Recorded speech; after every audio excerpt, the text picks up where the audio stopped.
अद्भुत कपड़ा। एक समय की बात है। राजा कृष्णदेव राय विजयनगर में दरबार लगाकर बैठे थे। उसी समय दरबार में एक सुंदर महिला एक बॉक्स लेकर आई। उस बॉक्स में एक मखमली साड़ी थी, जिसे निकालकर वह दरबार में राजा और सभी दरबारियों को दिखाने लगी। साड़ी इतनी सुंदर थी कि जो भी उसे देखता वह हैरान रह जाता। महिला ने राजा से कहा कि वह ऐसी ही सुंदर साड़ी बनाती है। उसके पास कुछ कारीगर हैं जो अपनी गुप्त कलाओं से इस साड़ी की बुनाई करते हैं। उसने राजा से निवेदन किया कि अगर राजा उसे कुछ धन दे तो वह उनके लिए भी ऐसे ही साड़ी बना देंगे। राजा कृष्णदेव राय ने महिला की बात मान ली और उसे धन दे दिया। महिला ने साड़ी तैयार करने के लिए 1 साल का समय मांगा। इसके बाद वह महिला साड़ी बुनने वाले अपने कारीगरों के साथ राजा के महल में रहने लगी और साड़ी की बुनाई करने लगी। इस दौरान उस महिला व कारीगरों के खाने पीने से लेकर तमाम खर्चे राजमहल में ही उठाया था। इसी तरह 1 साल का समय निकल गया। फिर राजा ने अपने मंत्रियों को उस साड़ी को देखने के लिए उस महिला के पास भेजा। जब मंत्री कारीगर के पास गए तो वह देखकर हैरान रह गए।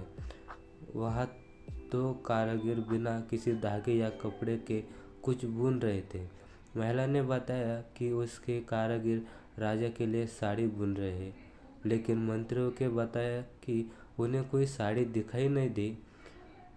इस पर उस महिला ने कहा कि यह साड़ी सिर्फ वही लोग देख सकते हैं जिनका मन साफ हो और जीवन में उन्होंने कोई पाप न किया हो।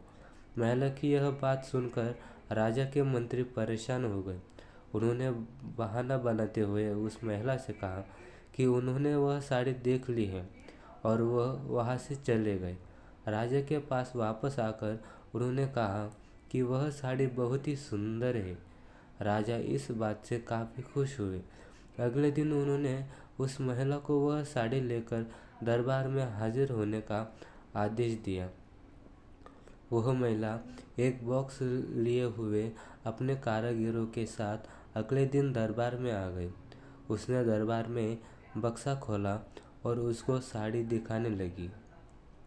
दरबार में बैठे सभी लोग बहुत हैरान थे, क्योंकि राजा समेत किसी भी दरबारी को कोई साड़ी नहीं दिखाई दे रही थी। यह देखकर तेनालीरामा ने राजा के कान में कहा कि इस महिला ने झूठ बोला है, वह कभी कोई बेवकूफ़ बना रही है। इसके बाद तेनालीरामा ने उस महिला से कहा कि उन्हें यह दरबार में बैठे किसी भी दरबारी को यह साड़ी दिखाई नहीं दे रही है। तेनालीराम की यह बात सुनकर महिला ने कहा कि यह साड़ी सिर्फ उसी को दिखाई देंगी जिसका मन साफ होगा और उसने कोई पाप न किया हो। महिला की इस बात को सुनकर तेनालीरामा के मन में एक योजना आई। उन्होंने उस महिला से कहा, राजा चाहते हैं कि तुम खुद उस साड़ी को पहनकर दरबार में आओ और सभी को वह साड़ी दिखाओ। तेनालीराम की यह बात सुनकर वह महिला राजा के सामने माफ़ी मांगने लगी। उसने राजा को सब सच सच बता दिया कि उसने कोई साड़ी नहीं बुनवाई है, वह सबको मूर्ख बना रही थी। महिला की बात सुनकर राजा को बहुत गुस्सा आया। उन्होंने उसे जेल में डालने की सज़ा सुनाई। लेकिन जब उस महिला ने बहुत विनती की तो उन्होंने उसे छोड़ दिया और माफ़ करके उसे जाने दिया। साथ ही राजा ने तेनालीराम की चतुराई की तारीफ भी की। कहानी से सीख, अधिक दिनों तक झूठ या धोखा छिपाया नहीं जा सकता। एक दिन एक सच्चाई सबसे सामने आ ही जाती है।